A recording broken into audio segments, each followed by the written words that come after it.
everybody and welcome. My name is Caitlin Barry and I'm the Artist Relations and Community Manager for Headliner, and I'm going to ask the Illegal Regals a few questions about themselves. Thank you all so much for agreeing to do this very unique Q&A. So, thanks to Caitlin for sending us these questions. So how did you all meet and how long have you been together? We met quite a while ago now. How many years have we been together now? 2004 it started, didn't it, really, with we did a local open mic night. Yeah. And that's where me and George met, and then a bit later for me, wasn't it? It was about 2011. Yeah. I think it was the open mic night of the Cheese where we bumped into each other. We just sort of like got up and jammed together, and then we decided, well, let's do something else, you know, let's have another go, and then we got a gig, and it all fell together, and we just get on really well. Yeah, that's how we come together basically. We formed in 2011, wasn't it? So we've been going for quite a while now. It was the Queen's Silver Jubilee, was it? Yeah. Following that, who are you influenced most by? So, as a band, as a songwriter, George, what would you say? Well, being as I'm the oldest git here, my influences come from way back. I mean, when I was a teenager, I was into things like Hendrix and sort of rock music, obviously the Rolling Stones and David Bowie and all that kind of stuff. But I could listen to anything, whether it be Beethoven or anything, or even punk, and I can appreciate all kinds of music in my own way. So my styles come, or my influences come from many different things really. And then being as we write I write stuff, and together we put stuff together. It's kind of a mix of all of us really. I mean, your influences come from. Well, I'd started music after school really, in the sixth form college, and I was into sort of Foo Fighters and heavier rock really. I've been in a few bands before this one, and some of them were very heavy, but yeah, all sorts really, anything that's good. My influence is really the same as George's, more or less, because we're over a similar age, aren't we? Yeah. Deep Purple for me, and Led Zeppelin, and then punk rock. I was going to say you got into the punk bands and eras as well. But I also like to go back right back to the 50s rock and roll. You know? It's more a case of what style are we most influenced by really. I suppose it's rock really.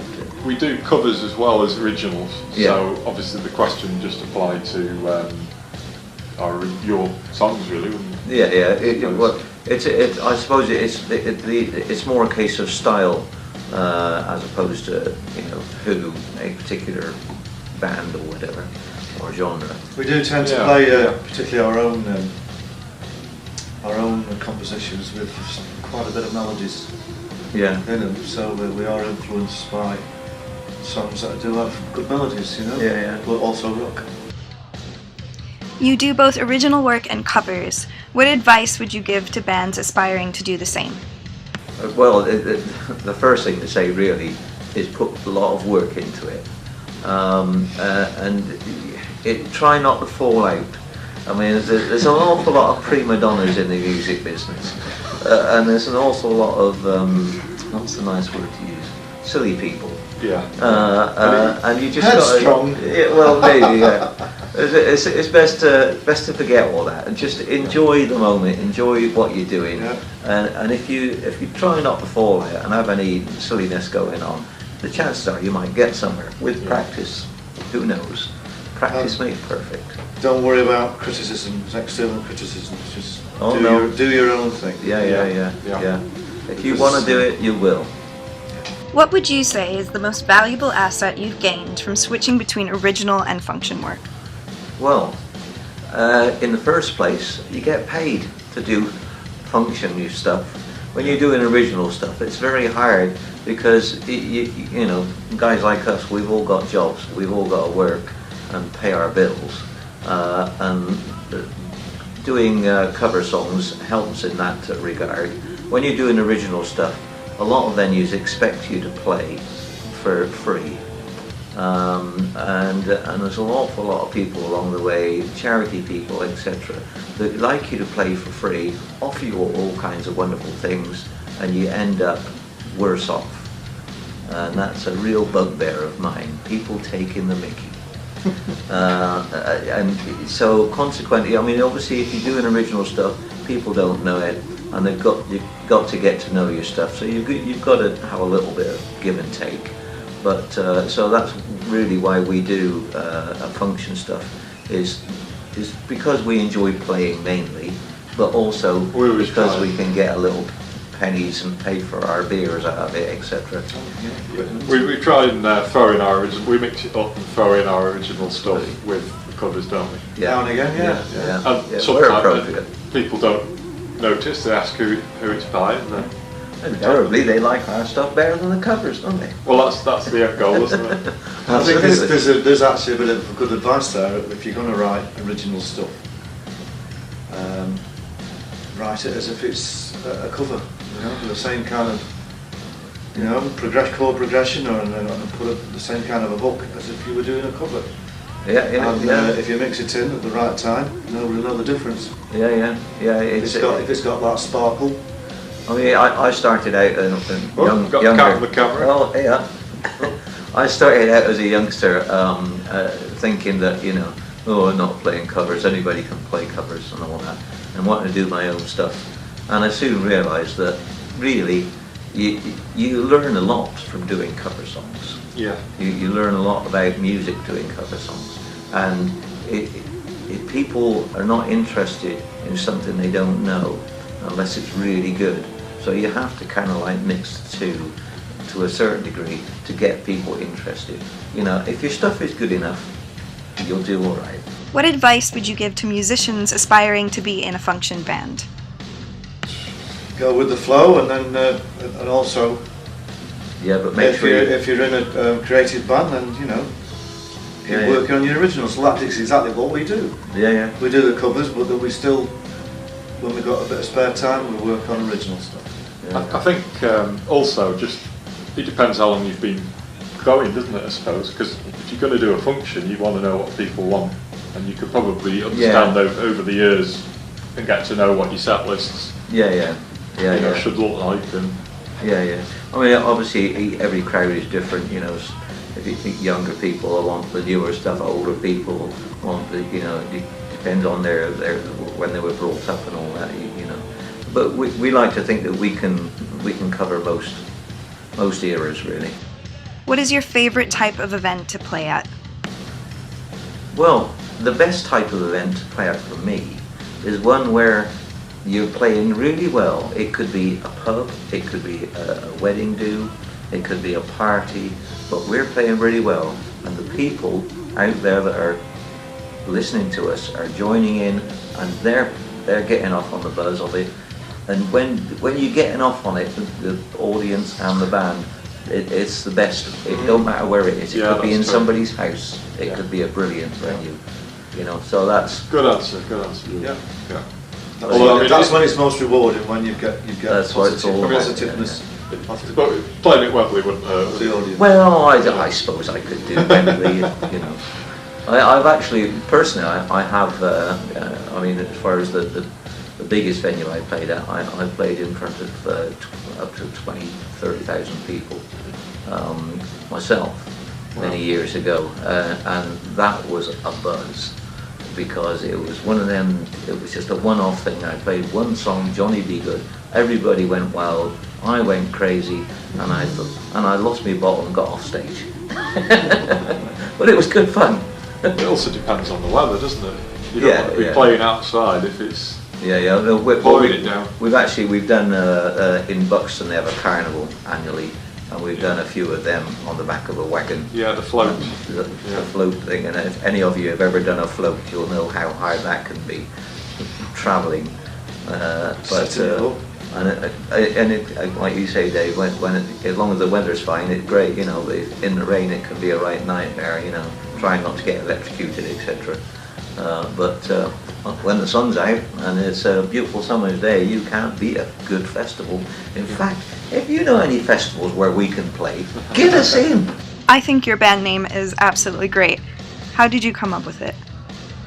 George, you pretty much came up with Yeah, the band name. yeah. And again, it goes back to when we did that one of our first gigs for the Queen's Silver Jubilee, and obviously being a Queen's Jubilee, it was a regal moment. So we thought, oh, we'll just come up with the Regals, and then.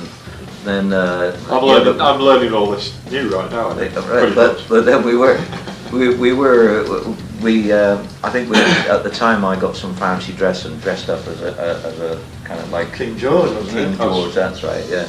You had a handkerchief as well, didn't you? That's right, yeah. And I said because I wasn't a proper regal, I was an illegal regal. So and there we have it. And that's how the name stuck. So we're still very much regal, and as far as the rest goes, well, we'll see. I was wondering. We're quite legal, actually, I think. I was wondering whether we could bring that theme back. You know, the costume. Yeah. All of us dress up. Yeah. You know, if we do a festival, because if we're doing a festival like Why Not or something, we get picked. I could get dressed up as well, yeah, we could all dress up similar. Yeah. I was trying to describe what you dressed up as at work It was. and I couldn't. For that particular King George. Yeah, it was King George. Almost like Adamant. Yeah, the Mad King, wasn't it? Yeah. Thanks for that. Mad King George, yeah. Yeah. It was a good laugh. That you see, that's what we always try and do. Have a laugh. Absolutely. We don't take ourselves too seriously, do we? No. I mean, that's one of the things. Yeah.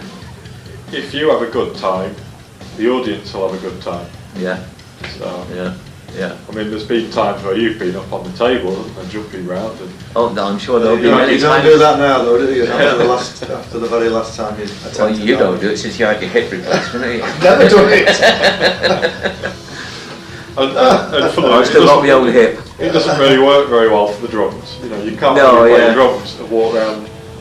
Well, I suppose no. you could try and invent some way of doing that. Well, I do know a drummer that kicks his drum kit all over the place, but never mind that. You ain't doing that. No, well, I haven't done yet.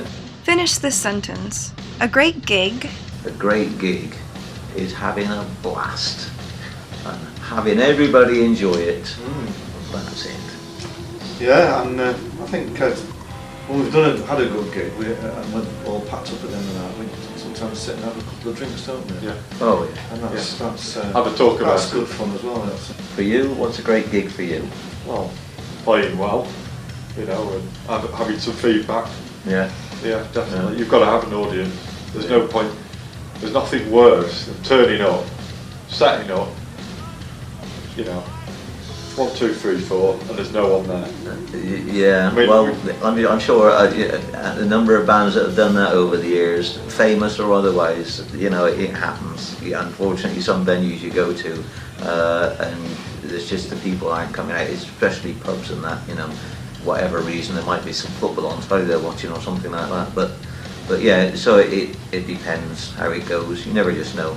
I mean, sometimes we've been out not expecting people to show up and the place is packed, you know, and we've had them up dancing all night. Yeah. So, And finally, tell us a fun fact about your band. What can we say? oh, a fun fact. What was that? Where's Where's Ramsbottom, Dave? Oh, he's We've got a mascot. He's in hibernation at the moment. Oh, yeah. I could bring him out. So yeah, the fun fact would be that we do have a band mascot that not many people know. Only the ultra fans know The about. old. yeah. Well, yeah. It's an old Yeah, toy snake. Dave gets his snake out at some points. But we won't go into that. I think the fun part of our group is that we enjoy playing together. Yeah. Yeah, and we don't fall out. We're grown ups, you know. We I don't think have any of these egos. And No. We get on really well, and I mean, that's fun for at me. the end of the day, I'm better than them two, and I don't like that. But Phil and myself have to hold him down every now and again. Yeah. Otherwise it's just 10 foot in the air. Is that it? That's it. We need to get on with some practice now. So thanks very much for the questions. Yeah. And yeah. Hope you enjoy the future videos we're going to be doing. Yeah. Don't forget subscribe for more videos, and obviously, yes. yeah, we'll see you soon. Yeah. And what we're doing on Saturday night? We're playing a gig. We're Playing a wedding. big function on Saturday night. Yeah. Whether we manage to get any video of that, if we do, we'll let you have some. But anyway, all the best to you, and farewell from the Legal Regals for now.